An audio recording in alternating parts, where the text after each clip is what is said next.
All right. Good afternoon, and thank you for everybody coming out this afternoon. I know it's a busy Mother's Day weekend, so thank you, and happy early Mother's Day to all the mothers out there. Bright light. So today is the first of many meetings that we plan on having. I'm Lauren Schumann. I'm a principal planner with the City of Chandler Planning Department, and I'm running project lead on our general plan update. Today, there's a bunch of people I'd like to introduce. So today, we do have the pleasure of having Councilmember Orlando in attendance, so thank you. We also have some people from our General Plan Resident Advisory Board. We have Vice Chair Sellers. All right. So the general plan is a really big project, and we can't do it on our own. So the City of Chandler has also contracted out a lease with Logan Simpson as our consultant. We have a couple of our consultants here. We also have subcontractors of that, Kimley Horn, Elliott D. Pollock, and Upfront Planning. So just a little bit about the general plan. The general plan is a comprehensive set of plans that help guide development within a city. The state requires every 10 years we update general plans. The last one was updated in 2016. And so we're in the process of updating our general plan. Today is our first public meeting, so thank you again for coming. So currently, we're in the public outreach. The general plan, it's important that we reach out to people within the community because this is your document. The general plan is really the vision for what the city should look like at ultimate build-out. And so it's best to get feedback from the community on what that vision should be. So we're in the process of that. Next week, we will also be holding a couple of workshops, Chandler Listens. Following this, we will have a land use and types of housing project next week as well. That information's on our website. So we're in the process of doing public outreach. We plan to do pop-up events throughout the month of May and June. So, go to the city's social media to see where we'll be at, possibly handing ice cream out. So with that, we're going to have a couple of workshops. We're going to continue to meet with our resident advisory committee. They're residents here within the city to help us make decisions with that general plan. We're moving pretty aggressively. We hope to have the final document ready October 1st. It will be posted on our website for public comment. Public comment would close December 1st. With the hopes of being put on an agenda next year. January, we would have to go to Planning and Zoning Commission twice, and then in the month of February, off to City Council. If approved by Council, it's important to note that general plans have to be voted on by the residents of the community. So the general plan is proposed to be on the August 2026 ballot. So keep an eye out for it. Just a couple of things I would like to go through. Our general plan, it's a comprehensive guide. It goes over 17 different elements as required by the state. Most people think of it as a land use document, but we have 17 different elements that we have to take into account: circulation, open space, public facilities, infill, redevelopment of properties. There's a list of them. We do know that as part of this update, housing and water are going to be the hot topic items. Hence why we've invited a panel of experts to come out today to let you know about the status of housing and water in not only Chandler, but the state. It's a statewide issue. And so we hope that by hearing from experts, we could start those conversations when looking at our update. The other thing to take note of, so Chandler is almost built out. Currently, we have 94% of land built out. We only have 6% left. Of that 6%, 70% of that is envisioned for employment type uses. So we really need to take that into consideration. Do we have the right land uses in play? So we'll be taking a look at that as part of this general plan update. And at this point, I am going to turn it over to the panel. So we have plenty of time. I'm going to hand it over to our moderator, Gabriel Jaramillo. He serves as the Director of Healthy Communities, working with community partners and decision makers to address housing needs across Arizona by creating and supporting healthy communities through design. Gabriel has more than 15 years of experience in affordable housing, from financing to community development and housing policy. He currently sits on the board of the Arizona Housing Coalition and the governor's Interagency and Community Council on Housing and Homelessness. Thank you. All right. Thank you, Lauren. Appreciate it.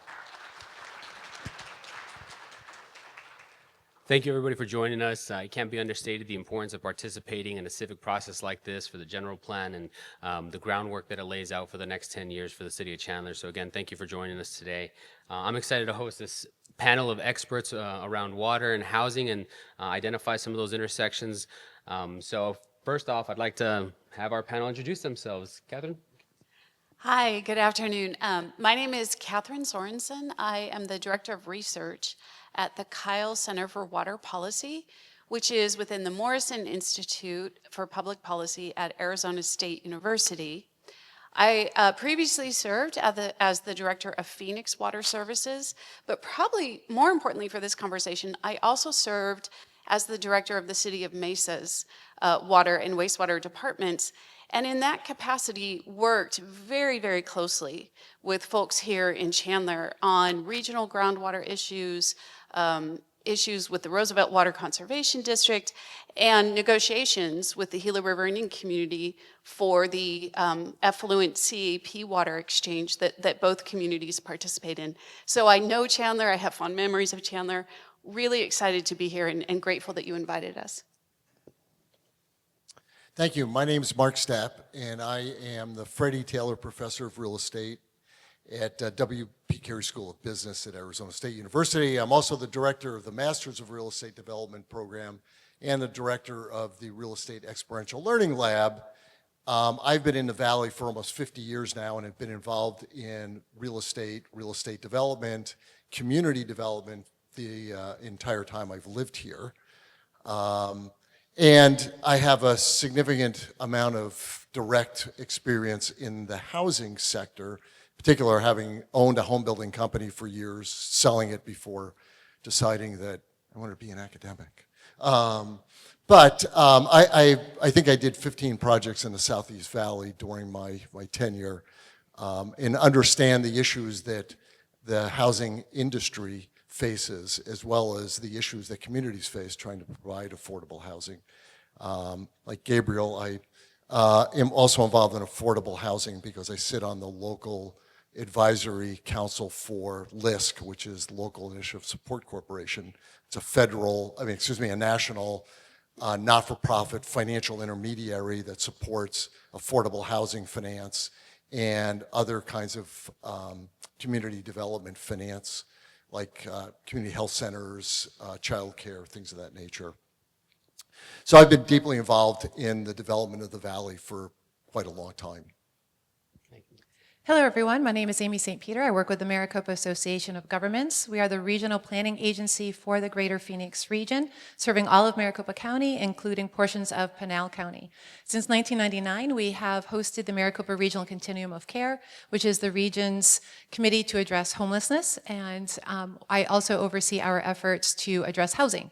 And we see Chandler as a very important partner in this process, and very excited to be here today. Thank you for the invitation. Hi, everyone. I'm Deidra Pfeiffer. I'm an associate professor in the School of Geographical Sciences and Urban Planning at ASU.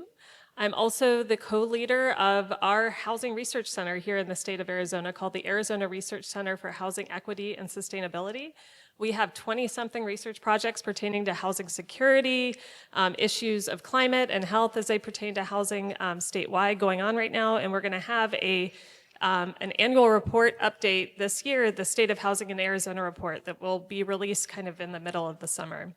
And then the third hat I wear is as a policy fellow right now in the office of Mayor Kate Gallego in the city of Phoenix, where I'm assisting on housing policy.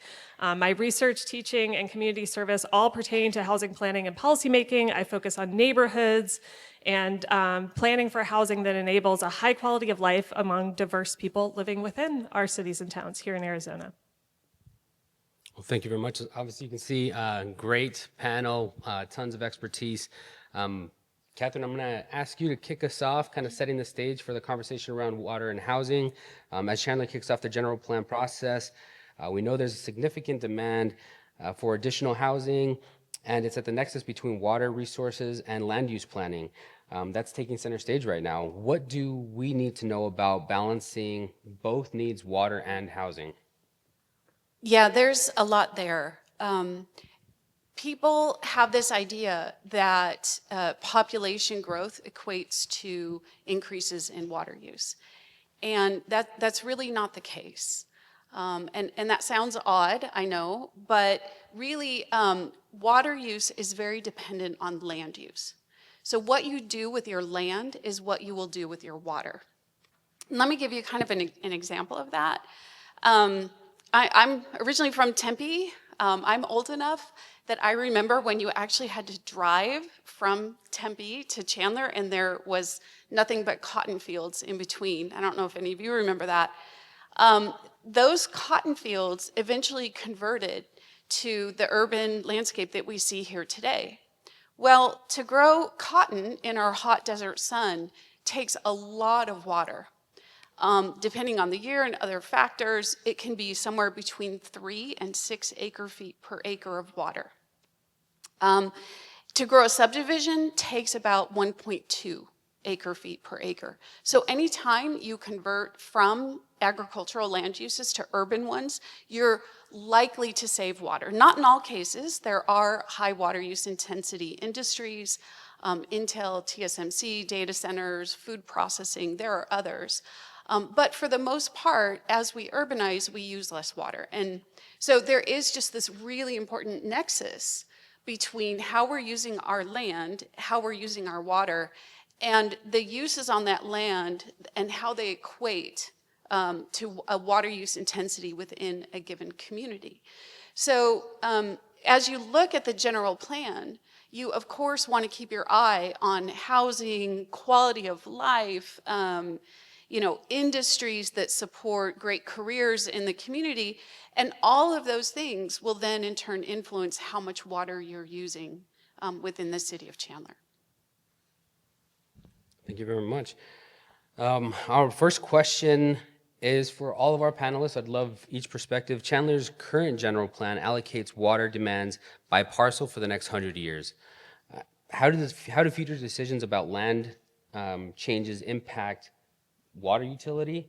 And then what could those future plans based off of that 100-year allocation, how do we need to take that into consideration when we're looking at future housing demands as well? We'll start with you, Kathryn. Yeah, I'm going to take that one to start, and then I'm really excited to hear what everyone else has to say.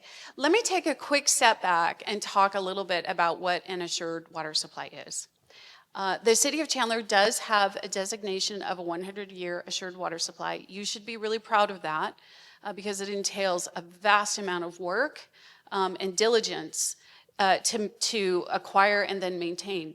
To get a designation of a 100-year assured water supply, the city of Chandler has to prove to the Arizona Department of Water Resources that it has physical, legal, and financial availability of supplies to meet current demands, so everyone who's here, all the homes, all the businesses, plus 10 years of expected growth in both population and business enterprise over a 100-year time frame.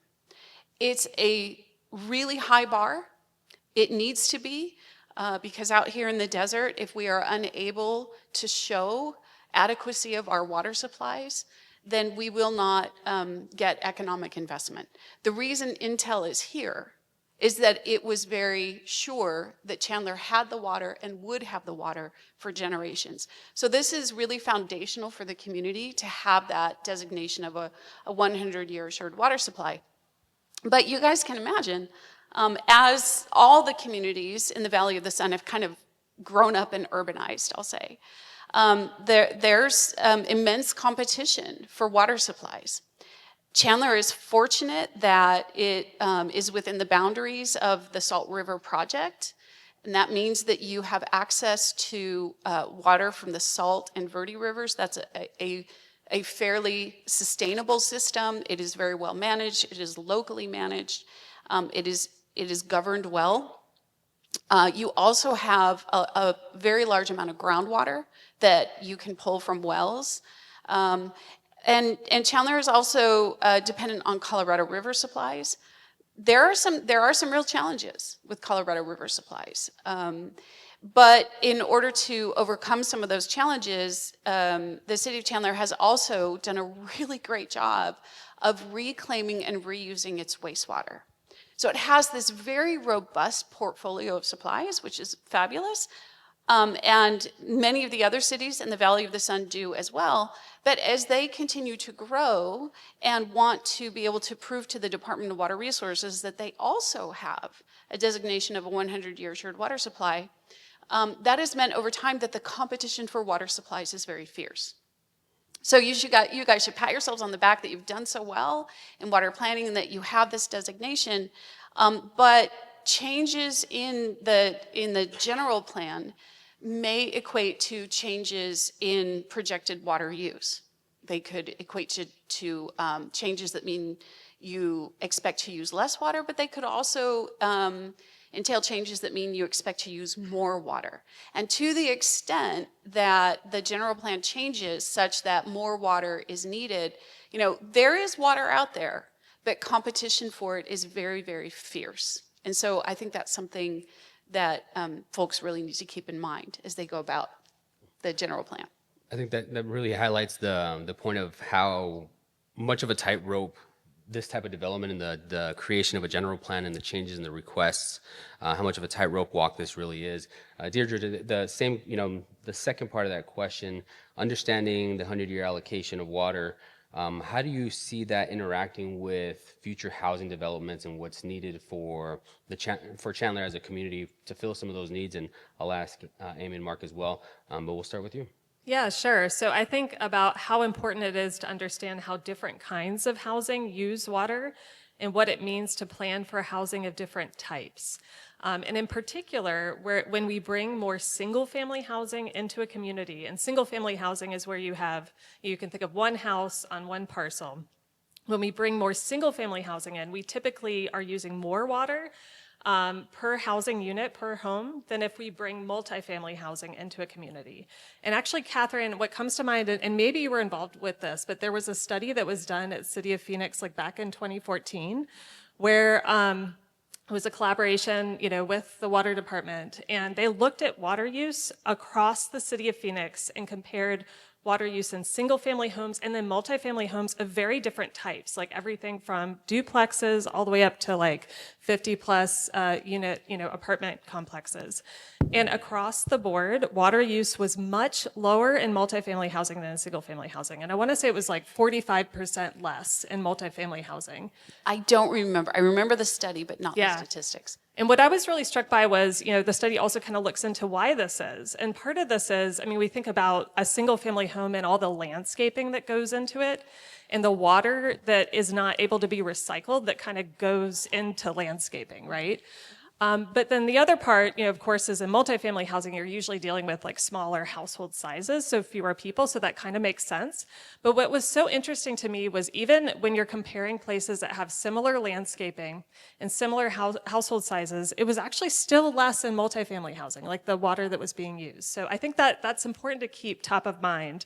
What kind of housing do we want in Chandler if we can go more multifamily, and even if it's just kind of what we call more missing middle, smaller multifamily, like duplexes, triplexes, quadplexes, even ADUs in backyard, we're going to be saving water through that decision. Excellent, thank you. Yeah, I think this planning process really helps us to consider two questions. One is, what do you want to protect? People are moving to Chandler because it's a great community. There's a strong sense of, there's a strong social fabric. There's lots of amenities. It's governed very well. There's a commitment to building the community and that sense of spirit that's among the residents here. So if you want to protect that, then you need to consider also then how do we want to evolve? Because the way that we are today isn't necessarily the way that we're going to be tomorrow. It's a strength and kind of a challenge for the city of Chandler too, because you do have people moving here. And they're moving here because they want to be part of your community, but they need a place to live. And they're going to be using water and the other amenities. So if you're only building single family homes, for example, you're facing full build out. And the more people who move here, the faster that full build out will arrive. And it is coming. It's not an if, it's a when, and it could come very quickly. So if you can expand your offering of different kinds of housing options, then you'll have more places for people to live. Because if you don't, then that drives the price of housing up potentially. And then it can become very difficult for the people who are living here right now to afford to continue living here. So what do you want to protect and how do you want to evolve? Housing and water impacts both of those choices. So this is a common theme, right? The need for more density. You're going to hear this because the likelihood of you meeting any future housing needs through single-family detached housing, not going to happen. It's just not. So Chandler is a mature place at this point. And it's at a point in its life where you're going to begin seeing significant demand for redevelopment. So one of the things I am is an urban economist, right? And we look at how places evolve and how they continue to evolve over time. And because Chandler is of the age it is, and the housing stock and all of the commercial stock, the age of it makes it perfect for redevelopment. And one of the ways I believe that the city is going to have to think about the future is it's going to have to think about not how you just use the remaining little bit of land that's not built out yet, but how you're going to use the existing uses in many cases that will probably become economically obsolete and need to be redeveloped. And you can achieve a great deal of efficiency many times when you do that. So I think that the answer to the question is either or. Is not a good question because you're going to have to face this problem. And I think that the approach to it is going to have to be one that recognizes you're maturing as an urban area, you're going to densify, and in order to accommodate your share of the regional population growth, you're going to have higher density housing and a much, much wider variety of housing types. So we talk about competition. Right? So we're competing in the region itself. When I first moved here, the saying was there's a tremendous amount of demand for land use in metropolitan Phoenix. And the only thing greater than the demand was the supply, meaning we had lots and lots and lots of land to grow. That's no longer the case, right? We are at, in many cases, the edge of our urban expansion. And the areas that we are looking to have to expand into are the ones that are much, much more water constrained. And this is going to change development patterns in metropolitan Phoenix to cause us to have to densify. We have no choice. So I'll give you one example. By 2040, MAG projects we're going to add about another 1.5 million people to Metro Phoenix, right? So how many years is that? 15? Not long, right? It's not that long. So how many people in this audience here have been to San Antonio, have been to San Diego, okay, have been to Philadelphia? Every one of those cities that you see today has got about 1.5 million people in it, which means we in the metropolitan Phoenix area have to add effectively San Antonio or San Diego. Phoenix is 1.6, 1.7 million people. That's why I say we have no choice but to densify. And Chandler plays a role in the region. It's not an isolated place. It has a role economically, and it has a role in terms of its housing, because not everybody that lives in Chandler works in Chandler. And not everybody that works in Chandler is going to continue to work in Chandler or live in Chandler. So you're part of a bigger system here. And you're going to have a way to evaluate some of these trade-offs for a different kind of future. But I'm sorry, can I break in real please, quick? absolutely. But speaking of trade-offs, there is a really big trade-off between land use, water, and jobs, right? So from a water planner's perspective, the best thing that the city of Chandler could do is have a ton of warehouses with, just literally acres and acres of warehouses with, a small kitchen and a bathroom for employee breaks. You're going to use almost no water. But warehouses don't always produce like a ton of jobs. Some do, some don't, sort of depends. And then as you go along the spectrum from, low water use, low, potentially low jobs, you run through the gamut of commercial and industrial developments, single family, multifamily developments, all the way up to very high water use industries that also create a lot of jobs. So along this whole spectrum, right, there are these trade-offs, and it's really up to the community to envision what it wants. Certainly, multifamily housing, I agree, like that's the future in much of the Valley of the Sun, but there is a trade-off if you change land that is zoned for commercial or industrial. There's a trade-off with jobs as well. So I don't know, there's a lot there. Well, we kind of got ahead of ourselves on the questions. No, this is great. We talk about some of the obstacles, and Mark, like you said, Chandler's not alone. We've seen housing prices skyrocket across the entire state. The demand for housing is extremely high, which has driven up the cost of housing not only for single-family detached ownership models, but for rental, and that's been consistent for years. When we talk about planning for the next 10 years, we know the interactions between water and housing needs and economic development are all intertwined. You guys mentioned some of those solutions. What are other solutions that you've seen, whether through planning or through economic development, that intertwine water use, economic development, housing? I'm throwing a wild card at you here, but I'd love to hear your thoughts on this as we go on the subject. So economic development and housing are inextricably linked together, right? They are, because employers need employees, and employees need a place to live. Employers are motivated to be in a place where they can find, attract, and retain the best employees. And if the employees can no longer afford to live in a place, then it becomes not as desirable a place to have your business. And so there is this trade-off, again, life is a series of trade-offs, where you might want a certain type of housing because that's just what you like. But it may not be the kind of housing that you need in order to accommodate the kind of employment opportunities that exist in the metropolitan area. And so you're going to have to look carefully at what you want to be. And the employment side of this is critical because the Southeast Valley has a slightly different economic makeup than does the Northwest Valley, than does downtown Phoenix. And you are continuing to evolve.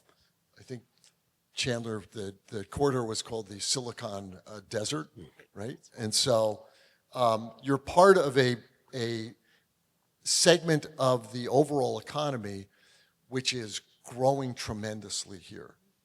Gabriel and I were, maybe I was talking to David outside, or Gabriel, I was talking to somebody, I forget who it was. But Phoenix, because of where it is, it's an adolescent metropolitan area, right? So it's not fully mature. And because of the CHIPS Act, because of the semiconductor industry and its role in national security, there's a big emphasis on it. And because of these things that we have in our pockets and the fact that we now go online at all hours of the night, and right, we have a tremendous demand for this stuff. The opportunity for metropolitan Phoenix to have what's known as an economic agglomeration is upon us. We've never had that before. And an economic agglomeration is a collection of activities, including employment skills around a very specific segment of the economy. So Detroit was an economic agglomeration for automobiles.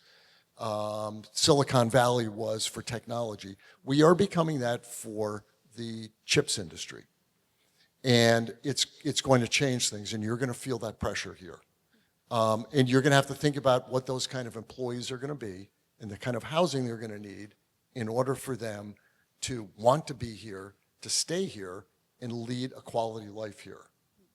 And picking up on that point, there's a study that came out of TGen a while back, and they said that for every high-wage job, so think of like the CEO, you're the head scientist, for every high-wage job, you need 7 support positions. So as we're striving to attract these businesses, we're looking at the C-suite, and we're saying, that's who we want. But we have to remember that there's 7 people for every high-wage earner, and they need housing too. And that's the people who are being priced out of the market right now. So if you look at the median income for Chandler right now, I think it was about $350,000. The median home, in order to afford the median home though, you'd have to earn $560,000. So there's a gap, and it's substantial, and a lot of people are not able to bridge that gap right now. They're being priced out of the market. And so you think about the person who's just graduated from college, they're going out on their own for their first time, they can't find a rental that they can afford, they can't find a home that they can afford to buy.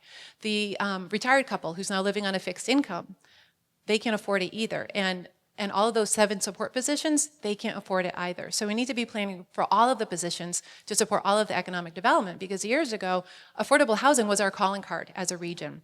We could say, come here, we've got a great quality of life, we've got great weather, and by the way, we've got great affordable housing. We used to be on the list of communities across the country who had the most affordable housing.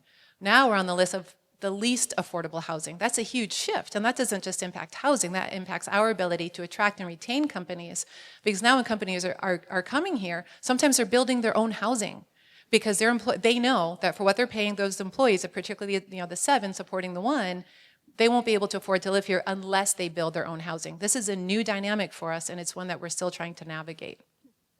Yeah, I mean, I'll just jump in there. I really appreciate you bringing up the 7 other positions that are needed to support the C-suite. I mean, I'll also say, like, the executives or the managers, to live in a place, I mean, they want more than just their jobs and their, maybe large single-family home, but they want what makes a place dynamic. They want, like, to be able to go out at night, to go to restaurants and coffee shops. They want a grocery store nearby, right? And there's lots more we could talk about, but all of those amenities, I mean, people make those amenities. I just passed by my way here, I think I was driving down Ray Road, Coffee Rush, like my favorite coffee shop in Chandler. And like, where do those people live? I was really struck, so this existing conditions report is just awesome. And I encourage all of y'all to take a look at it. It's really, I think, accessible too. But some of the statistics, this is what we're dealing with. Close to half of renters in Chandler are what are called housing burdened people. So they're paying more than 30% of what they earn towards their housing. This one really struck me. 95% of households earning less than $50,000 a year, that's definitely going to be the coffee shop employee. It's going to be Chandler teachers, elementary school teachers too. They're housing burdened. So almost all households earning less than $50,000 are housing burdened in Chandler. So there's a lot to do. The other thing I'll mention is I'm in Chandler all the time because I live in the East Valley as well. I went to a doctor's appointment just on Friday near Chandler Regional Medical Center, and my technician, I was just telling her, yeah, I'm going to be on this panel on Saturday. You should come. I don't know if she's here. And I said, well, what's been your housing journey in Chandler? And we talked for like 15 minutes about it. There was so much to say. She moved here in 2018. She was able to buy a single-family home with her husband, but then she got divorced. And after the divorce, she was able to find a duplex to rent, but she feels hopeless about the ability to ever save up to buy a home here in Chandler. And to me, this is what we really need to be thinking about too. What are ways that we can diversify the kinds of homes that are for sale in Chandler so that we can get more people into home ownership who are kind of in their, late 20s, 30s and want to build a life here. So I'm hopeful we can talk more about that on the panel as well. Absolutely. Let me just add, though, that to the extent, as you look at your general plan, to the extent that you replace land use zoning that is for very low water use, commercial type properties, so like an office space or warehouses, like I mentioned, those are very, very low water use per acre. To the extent that you replace them with multifamily housing or others that might, depending on the design and various factors, that might entail more water use, you as a community, you need to be ready to support that through higher water rates. Because if you need to change your water portfolio to meet the needs of increased water demands, then you need to be ready to pay for that. And those solutions do exist. To your question about solutions, they do exist. Chandler is doing all the right things, but those solutions become more and more expensive over time. Thank you. And Well, you had asked about solutions to some of this affordability problems. And they're not easy, okay? It's just simply not easy to solve this problem for a variety of reasons. Some of it is completely out of the control of anybody in this room or the city. So the things that the city does have control over is its own codes, right? So it's building codes. It has control over its own zoning codes. It has control over its own subdivision ordinances. It has control over some of these things. Some water use codes, okay. Yes, Kathryn, I'm not going to forget you. Yes, they do, right? But so that does, because you're talking about conservation measures, right? So you can codify requirements for water conservation. And those are not big cost-related issues at all. So I think that is something you should absolutely do. If you're going to look at more multifamily, make sure that you also have codified in your building code mechanisms for conservation of water. Was that good? that was good. That was awesome. That was Okay, great. thanks. Thank you. Mark, along those the same lines as far as solutions and other places across the country, although are facing housing concerns, they don't have the same concerns that we do here as far as water and the sprawl that Arizona is. But specifically around the valley, we've seen national best practices that we could utilize here, and the opportune time for a general plan like co-development. And we've seen legislation last year with the opportunity for commercial use properties to now co-develop multifamily on them, gradual density, but looking at options like that as an opportunity to utilize and redevelop things that may be already on the water allocated plan that we can create housing opportunities. We've seen Chicago build affordable housing units, and I know this sounds crazy, so I wouldn't suggest it here, but on top of police stations, fire department stations, libraries, so any public municipal development, they're looking at partnering and co-developing housing on top of that. And we've seen some of that here with community development organizations that offer job training and federally qualified health centers now coming together to build affordable housing all in a single site, maximizing that land use, especially for cities like Chandler that are kind of strapped, are getting ready to be built out. What are other examples of that, of other solutions like that? I think churches, schools. Yep. The city has excess land, has land that it owns. You have an extremely good housing department. I know that they've been working on mechanisms to ensure that you have more and more diverse, affordable housing. But we're talking about housing of all types, right? We're talking about attainable housing. We're talking about quote-unquote workforce housing. And those are market rate driven issues that make it difficult. So my recommendation to the city is you have to incentivize and you have to recognize what the reality of building those types of units is. Because the developer faces a number of hurdles relating to cost that make ensuring that they're attainable much, much more difficult. And so I think you would be wise to engage the home building industry in talking about what things could be done in order to incentivize them without increasing costs so that they can deliver the kinds of units that you're hopeful for, especially for sale, attainable housing?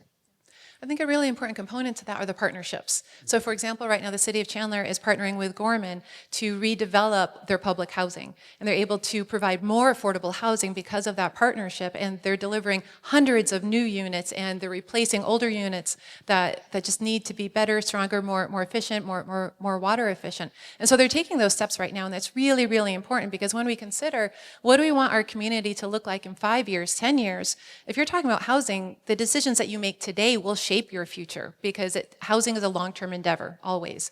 So we need to be thinking about tomorrow and 10 years from now, but knowing that we're impacting that right now with the choices that we're making as residents, as voters within the City of Chandler. Yeah. I mean, this might be a little controversial, but one thing that was striking, I moved to Arizona in 2011, and it was just so striking to me, like in a region of mostly single-family homes, most people they have, who live in these homes, like a pool, now a lot of them have a pool in their backyard, and then they have kind of landscaping, and, everyone has their own kind of complex. I mean, the more that we can kind of move towards less like individualized kind of parks in our backyard and pools in our backyard to more community resources and community assets, I think the better. One thing that comes to mind for Chandler is you all have just some amazing parks here. And I was talking earlier with your community services director about them. Like Tumbleweed Park, like what a gem, right? And I think there's so much opportunity to probably, like when you plan for housing, think about where the parks are, and especially these big regional parks that could be really have a complementary land use to existing housing. And I haven't been to it, but like Veterans Oasis Park sounds amazing too. And, what are ways that we could kind of plan for future housing that may have less of kind of like the nature on site or the pools on site, but be co-located near these gems and have really nice connectivity to these gems. And through that, Kathryn, please school me, I'm really enjoying this, but through that, maybe we can be more sustainable with that water use and also have a lot of other co-benefits, which happy to discuss if we want. Absolutely. There are a lot of ways that we could change those land use patterns, even for single family homes, that would make us more water efficient. But since it's all about the trade-offs, that sometimes comes with a trade-off regarding heat, right? One of the services that lush landscaping provides here in our desert is relief from extreme temperatures. So I love desert landscaping. That's my house. I love the Sonoran Desert. I think it's beautiful in its own right. But, I respect that people also value their grass and their pools because they need a break, right? So, but those are exactly the types of conversations that a community needs to have as it considers its path forward. I love how Mark did the quotations for workforce housing. That's a big piece of the conversation about the various types of housing that's needed and the intention that needs to be behind it for developing either affordable workforce, and all those terms kind of get mixed up. But I think one of the important aspects of it is understanding that to diversify housing types diversifies the affordability ranges for that, and being able to navigate that to meet the demands of the residents of Chandler is something that we work through, whether it be market rate, affordable, workforce, whatever that may be. It's, refer to it as more tools in the toolbox to be able to build various types of housing with those affordability ranges. That's going to be extremely important moving forward, and kind of along those lines. And I know nobody has a crystal ball, and we've seen, fluctuations for housing demands. Amy, I'd like to start with you. How have trends changed over the last 5 years, and how do you predict things will change over the next 5 years pertaining to housing? And Kathryn, I'd love your input on it, specifically around water as well, but we'll start with Amy. Excellent, thank you. So when we're looking at the trends over the past 5 years, it's important to look at both rentals as well as home sales, because both really impact the market in some different ways. Regionally, if you look at our supply of affordable housing, and for the purpose of this exercise, we'll define affordable housing. Of course, it's based on your income, but just as a benchmark, let's say $1,000 a month for rent, or $300,000 for a home, to buy a home. So regionally, in 2010, our share of the majority of the market, 90% of the market, was rents $1,000 or less. The majority, 90%. 10 years ago, that was 70%. 5 years ago, that was 30%. 2024, that was 10%. 10%. So our region has basically lost its supply of affordable rents for folks. And so keep that in mind. The good news, though, is that it's starting to stabilize a little bit. We're starting to see the market plateau just a bit. And so that's good news. The bad news, though, for Chandler residents is the opposite has been true for you. You've seen more moderate increases in rent, say 3% from one year to the next. In 2021, you had a 27% increase, and it's going up. And so that means that people are getting priced out of the market. And when they're priced out of the market, they're more likely to be evicted, if they can't continue renting. In 2024, we had 90,000 eviction filings, 90,000, all-time high. The past 5 years, it's been 50% higher. So what we had last year was 50% higher than the last 5 years. So evictions are going up at a tremendous rate. So rental market, anyone who's renting is particularly vulnerable right now. When we're looking at home sales, we're seeing that same kind of trend regionally. And so we've lost 75% of our home sales valued at $300,000 or less. 75% is gone. Again, it used to be the majority of the market. Really, really hard to find right now at a time when interest rates are high. So if you're able to buy a $400,000 house at a 3.5% interest rate, now because it's 7%, 7.5%, you can only buy a house that's valued up to $290,000, but remember those are gone. And so the trend that we're seeing throughout the region is that we're losing the affordable rents, we're losing the homes that people can afford, we're seeing evictions going up, we're seeing homelessness increase as well. So this is an issue for the region, but particularly one for Chandler because your rents are continuing to increase when for the rest of the valley, it's starting to plateau a bit. And so you have a really critical challenge right now. In terms of where we go from here, that's really up to you. It's up to all of us, right? Because housing is a long-term endeavor. And so when we make decisions about the kinds of housing that we have available, those choices are going to impact whether or not people can live here, whether or not they can continue to live here, whether or not they can move here, and as a result, whether or not businesses want to locate here. So it impacts our housing, it impacts our quality of life, because often people will drive till they qualify, remember that? But when people are driving till they qualify, it means that they're gone for maybe 12 hours a day because of that very long commute. It means that they aren't there to coach their kids' soccer team. It means that they're too tired when they get home to cook a quality meal. So it impacts every single aspect of our lives. And so these choices, the choices that you have before you with this plan are critical because it impacts you now. It impacts particularly your children, your grandchildren. It impacts the future within the city of Chandler. But you're in a great position because you have so many strong amenities, you have strong leadership, you have this civic engagement, which is fantastic. I can tell you how many public meetings I've been to, and there were all the people who were there were paid to be there. We had to be there as our job. So kudos to you for coming out on a Saturday afternoon. So all of that bodes really well. And because Chandler is making investments right now in affordable housing to make sure that they continue to develop those units, those are all really, really good signs. But this is a moment where it helps to lean into what's important, what do you want to protect, how do you want to evolve. And just a quick question, Amy, do you know why rents are continuing to tick up in Chandler and going against this? So people are moving here, and they're moving here, and the supply isn't keeping up with the demand. Yeah, water use trends? 5 year, the next 5 year trends. Yeah, so in general, suburban water uses have fallen in intensity. So, and that's because for the most part, residential lots have become smaller over time. So that means that you have less landscaping, you're therefore using less water outdoors. Your indoor appliances have become much more efficient over time. So suburban water use for housing has generally become much, much more efficient. I don't know the statistics for the city of Chandler, but I know they're similar to the city of Phoenix.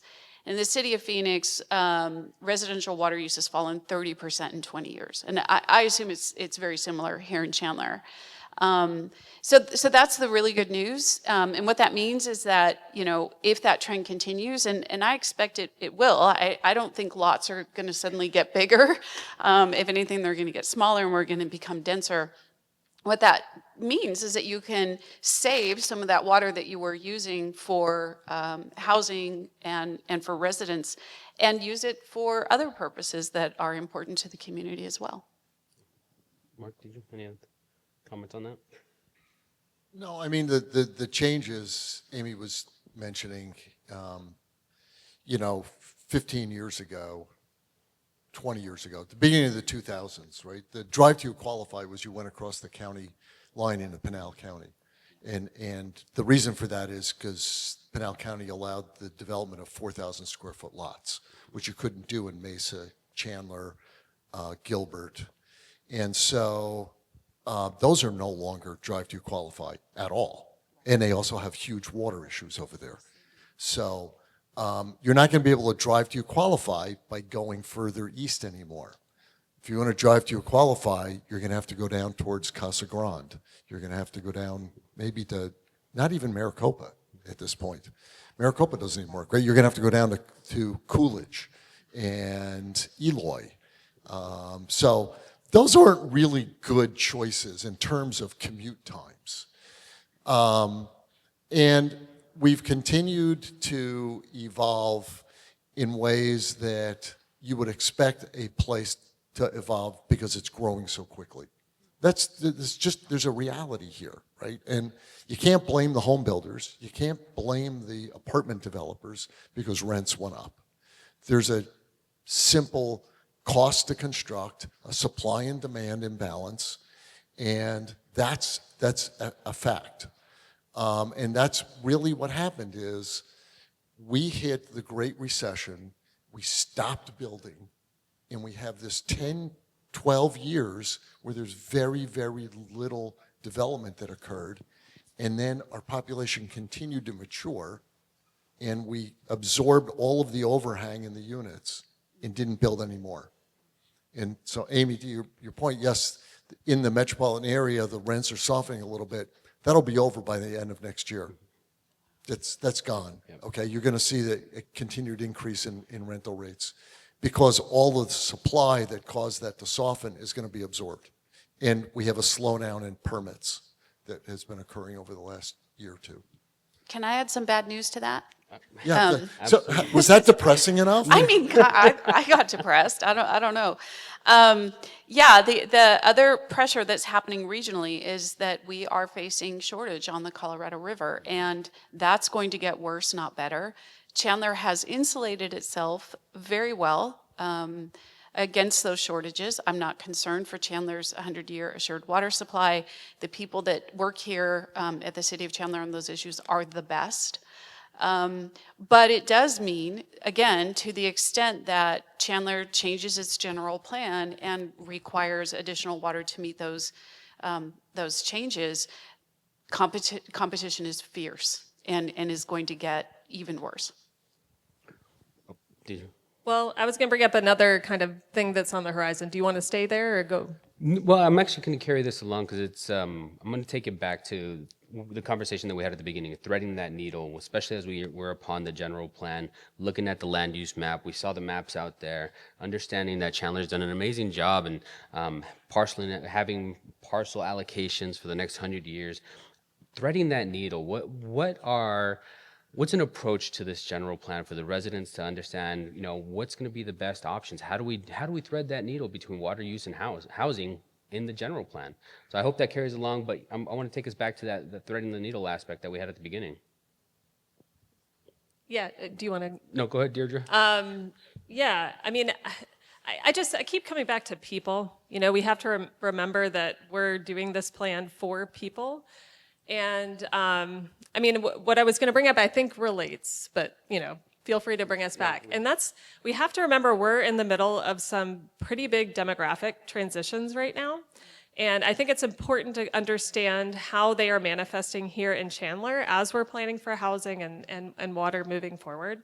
So the first demographic transition we're facing is aging. And so, the baby boomers, those born, World War II to the mid-1960s, they're entering into kind of, older ages. A lot of these baby boomers are living in large single-family homes. And so I'd be curious in Chandler what that looks like. To what extent do we have our senior households living in some of these large single-family homes? A lot of these seniors are going to be looking to downsize, in the near future. And so, a question is, is there a release valve for them here in Chandler? Is there a way that they can stay in their community? And a lot of seniors are really attached to where they live. and still like invest here in Chandler. The other demographic transition, I'm sure y'all are familiar with this, is just the millennial generation and then Gen Z. So millennials born 1980 to like the mid 1990s, Gen Z kind of fills the gap between there and the early 2010s. We're all looking for homes, looking for homes to buy. And do we have a release valve for these people here in Chandler? What can they afford, right?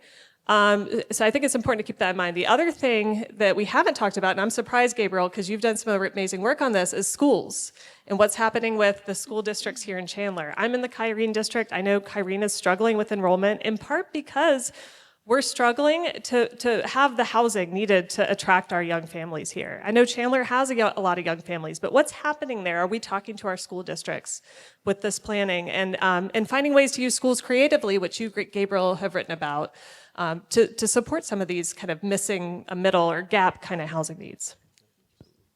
Absolutely. Yeah, the average age of the first-time home buyer, I think this year is 38 years of age. Crazy. Right?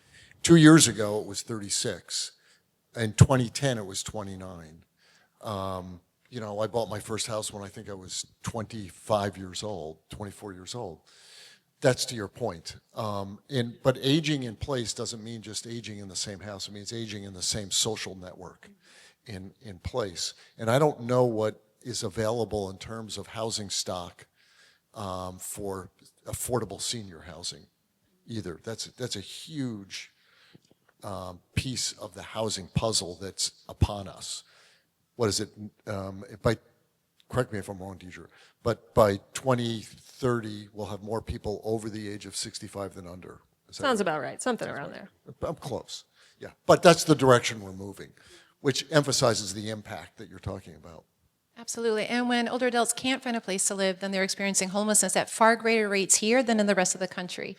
When you look at a particular point in time, nationally, the average was a 6% increase in homelessness among older adults. Our increase was 36%.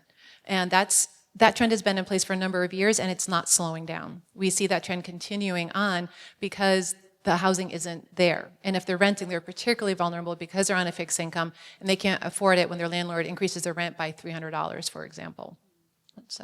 But in terms of threading the needle, I'd like to offer something really basic. It's being able to talk to each other, particularly being able to talk to people that you don't agree with, because there's something to be learned there. And it's not about, I'm going to win them over to my point of view, or I'm going to show that I'm right. It's learning from the other person. Why do you think that? What in your experience has shaped that perspective? Let me share you what shaped my perspective. And in some ways we nationally have lost that ability on a whole range of issues. Housing, though, is particularly hard because it is so deeply personal. I can almost kind of feel people kind of like, multifamily, losing my yard, losing my pool, Sorry. Yeah, well, no, but it's true, right? I mean, it's real. I mean, people, you love your homes. You're there for a reason. And so it's a deeply emotional issue. I was presenting at a study session for a town council, not in Chandler. And I came out of the study session, and the town council meeting was following, and there were people protesting, and they had signs, and they were angry, and they were organized. They were very organized. No crime, no noise. And I thought, good God, is the end of the world coming to this small town? It was high-end apartments. High-end, not affordable, not shelters, high-end apartments. And the concerns that people have are real. The fears that people have are real. They need to be addressed. We need to be able to come together to talk about this, to see why we think the things that we do, and how can we come together? Because the only way that we're going to make it through all these challenges is by coming together. And so that's exactly why we started up the Home is Where It All Starts campaign, is to help people be able to talk about housing more constructively. So homeiswhereitallstarts.org. I would plead with you, encourage you, invite you to go to the website, check it out. There's a toolkit, and it gives ideas. How do we talk about housing more constructively? It's not telling you where to put the housing, what kind of housing, do you have a yard, do you not have a yard? It's simply saying, let's get together and talk about this. So you have that opportunity now with this planning process. I was blown away by all by all of the different activities that the city is endorsing right now. ChandlerTalks, Chandler Listens, the full wraparound kind of virtual reality. I mean, it's incredible. They're investing because they know how important this is. You're here because you know how important this is. So I would encourage you to check out homeiswhereitallstarts.org and just reach out to somebody that maybe you don't share their opinion, but be curious and figure out why, and then share why you think your thoughts as well, why your perspective is the way that it is right now. So we've got to be able to talk to each other. I agree, and I think there's many needles, right? And some in the community don't want multifamily, they want more single family. Some don't really care about housing and they just want more jobs. Some don't care about any of that and they want more soccer fields. Speaking of controversy, nothing gets people going like soccer fields, but and those are the kinds of conversations that you're going to have. There are a lot of different needles that you can potentially thread. What I would say is that when you're done threading them, please be ready to pay the price in terms of trade-offs, because there will be trade-offs and there will be a cost. Mark, do you have anything else to add? Well, I'm gonna ask for, this is something I sprung on our panelists here just before we started, but again, gearing towards the creation of this next general plan, I'd like to ask final thoughts for our audience and the residents of Chandler as they prepare to start this process, about what to look forward to, how, what's the best opportunities and how you would go about it. Deidra, we'll start with you. Sure. I'm going to kind of go a little far afield, but I'll bring it back to housing. First, this is something we haven't brought up, but something that's top of mind for me lately is actually the crisis of social isolation and loneliness that exists in the United States right now. We have a lot of American adults who, are experiencing extreme issues of social disconnectedness and mental health issues than we've ever had before. Okay, what's the solution to this? Actually, the solution is something that I think Amy and I were talking a little bit about earlier, which are things we call in urban planning speak third places. So they're places outside your home, outside your workplace, that bring you together with other people that, that bring meaning to your life and enable you to have interactions with other people. And the classic thing is a coffee shop, but, also libraries, also concert venues, parks, they're all over. And I encourage all of y'all to think about what are the third places that you have in your life right now. So what I want to encourage y'all to think about is, do you want Chandler to be a place that has these third places that bring people together and help to combat the crisis of social isolation? I hope the answer is yes. If so, let's plan for housing to support the people who serve, who work in those third places. And let's also think about bringing housing located near where these third places are. And I brought up the amazing parks you have here in Chandler already, but think about what are the other third places and how do they fit into that land use map, and where are there opportunities maybe to bring some more housing in those particular areas? Absolutely. Just picking up on the thread of social isolation, there's a physical effect of that, right? I mean, emotional, mental, but also physical. They talk about how the impact of being socially isolated is like smoking 2 packs of cigarettes every single day. People suffer when they're isolated. Are we building the kinds of community? Are we building the kind of Chandler where people can connect? So it's those third places. It's being able to live, work, and play in Chandler, so you're not incurring that heavy commute, because that's what you have to do to find a job and stay where you're living right now. People often define poverty just by finances. Do you have enough money? But getting back to what she was talking about in terms of the social isolation, there's 2 other kinds of poverty, and they're in some ways far more damaging. One is a poverty of purpose, and then a poverty of relationships. Poverty of purpose: do you have an opportunity to contribute to Chandler? Does your housing, do the development patterns in Chandler enable you to give back to your community? Do you feel like you're a meaningful part of the community? And then it's a poverty of relationships. Do people know if you got up in the morning or not? Do they care? It's being able to reach out and your neighbor. And I would encourage you throughout this whole plan, bring a friend. You're here and that is wonderful. Bring a friend, have them bring a friend too, because the more people who are involved, the better. Because right now, apathy isn't serving anybody's interests. And you're here because you're not apathetic. You're here because you care. We need to get other people to care and to engage as well. So I actually studied this at this little school down the street called A.T. Still University, where I earned a clinical doctorate by helping them study what it takes to create a healthy community. Their approach to teaching is somewhat different than most of the other medical schools. They send their doctors to community health centers for residencies. And they wanted to know what it meant to create a sustainable community. And I studied this, and it's everything that you're both talking about. It's connectivity, right? And connectivity is the result of networks, formal, informal, public, and private. And when you look around the community, you find all sorts of networks that tie people together. And this third place is the physical space that facilitates that connectivity, right? So when you're looking at how you create this connectivity, you call it bump spaces, is you have to have a physical space that is proximate, that allows people to bump into each other. And that creates very interesting dynamic relationships. So when you're thinking about your general plan, it's not just picking land uses. It really isn't. The people will fret over density, and I promise you, that is not what's going to make Chandler a wonderful place to live. It's not. What's going to make Chandler a wonderful place to live is the social connectivity among its residents.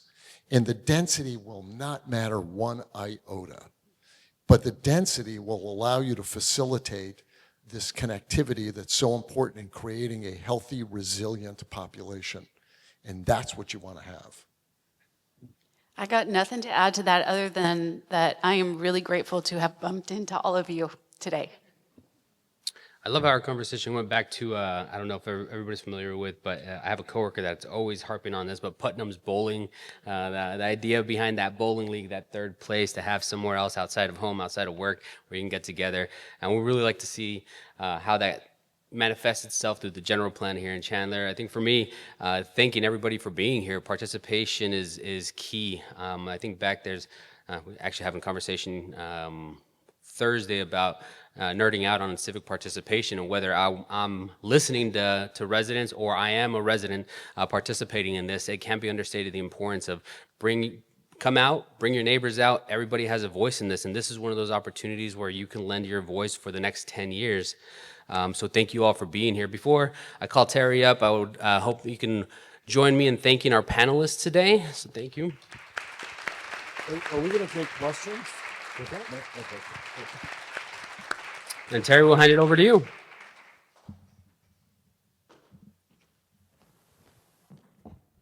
Wow. Gabriel and panelists, I want to thank you for that thought-provoking conversation. I think I have more questions now than answers, and I want to give another round of applause to these guys. Thank you, thank you, thank you. Yeah. All right, and I wanted to say thank you to City of Chandler for allowing us to put this on. My name's Terry Hogan. I'm with Logan Simpson. I'm with one of the consultant groups that are helping the city with their general plan update. I wanted to thank the city. I want to thank all of you for, and we've said this, but for coming out and giving some of your time on a Saturday afternoon to give input into your city and to the growth of your city. This is the kickoff of our community engagement of Chandler General Plan Update. We hope that it brought up a lot of thoughts for you, gave you a lot of things to think about, and it encourages you to come through the next series of input abilities. I wanted to give a couple promotions for that. In the lobby, you guys have seen our feedback areas. We would encourage you to give us feedback, audio feedback, video feedback, writing things out for us. Let us know what you thought of this. And as we go into the next stage of public engagement, we have these flyers for Chandler Listens. We have a series of workshops over the course of the next few months, starting next week. So Wednesday evening and Saturday morning, and a virtual option for folks to be able to come in and start to really take these issues into consideration and start to plan out Chandler. So we'll have some mapping exercises for you and interactive ways that you can really get your hands dirty and come in and do that. So with that, want to thank you again so much. I'm going to bring Lauren up. Heather, if you want to come down with the gifts. This is the Mother's Day Eve, and we wanted to thank all of you for being here. And we have some raffle tickets that hopefully you can get out at this point, and we're going to do a couple of drawings for some gifts. All right, so first, everyone have their tickets out here? Oh dear, I think so. All right, we got 529579. Have to be here to win. Okay, we have two Mother's Day gifts. One is that Heather's holding up over here is a basket of chocolates and wine. So there's some gift certificates for wine. We think all mothers need both. Yes. And it's pre-wrapped. It is pre-wrapped. All Chandler-based company businesses. Do we have a winner? I don't see anyone. I feel like the price is right. Come on down. Okay, we're going to try again. All right, we got wait. five. We got a hand up? Oh. We're going to repeat it. We'll repeat it.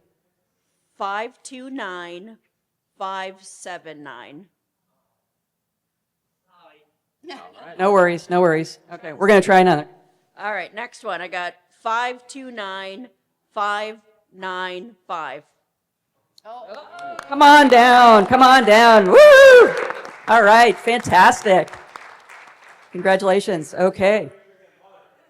Everyone has a mother. Oh, nice. Very nice, very nice. Okay, next, here we go. This gift is a massage, gift certificate for a massage in Chandler. And of course, every mother needs that as well. All right, I'm just going to read the last three. I have 599.